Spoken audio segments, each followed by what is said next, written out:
Gil Martin here, and welcome everybody to the Monday edition of the Daily Packers Post, where we bring you in-depth daily coverage of your Green Bay Packers.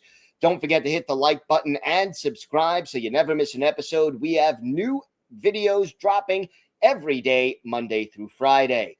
Today, we continue our position-by-position preview of the Packers as we are just a couple of days away from the start of training camp. Today, we break down special teams and the three biggest questions surrounding the Packers in this area.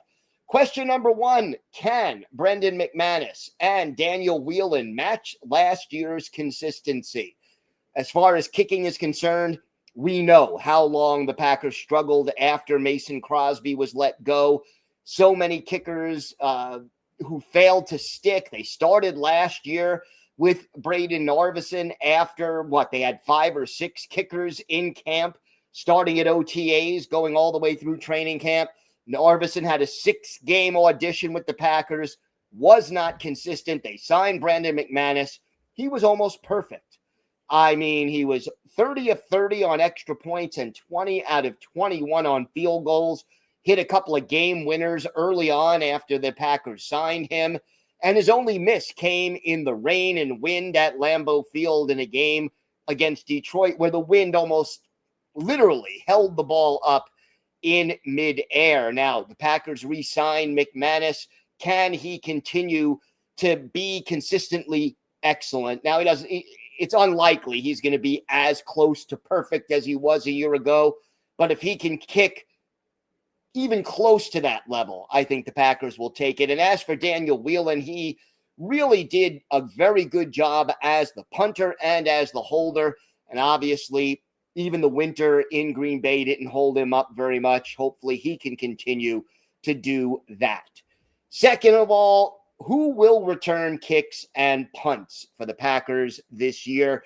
That is a little bit of an open question. After the playoff loss to the Eagles in January, Keyshawn Nixon said, hey, I'm done. I don't want to return kicks anymore. I'm concentrating on being CB1, cornerback 1. And he walked that back a little bit at OTAs this year, kind of saying, hey, if it helps the team, I'll do it.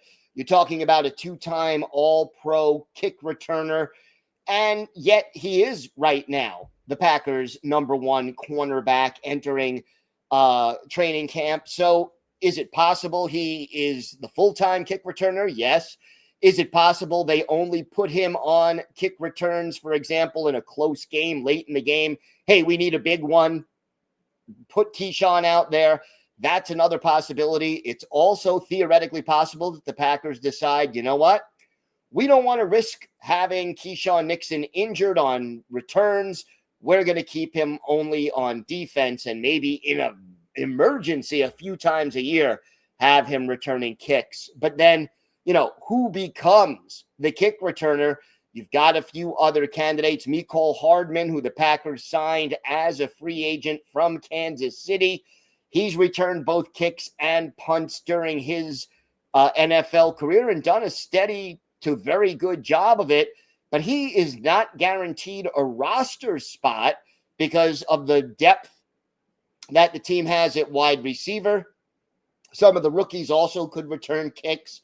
This is an open competition. Jaden Reed was the primary punt returner last year.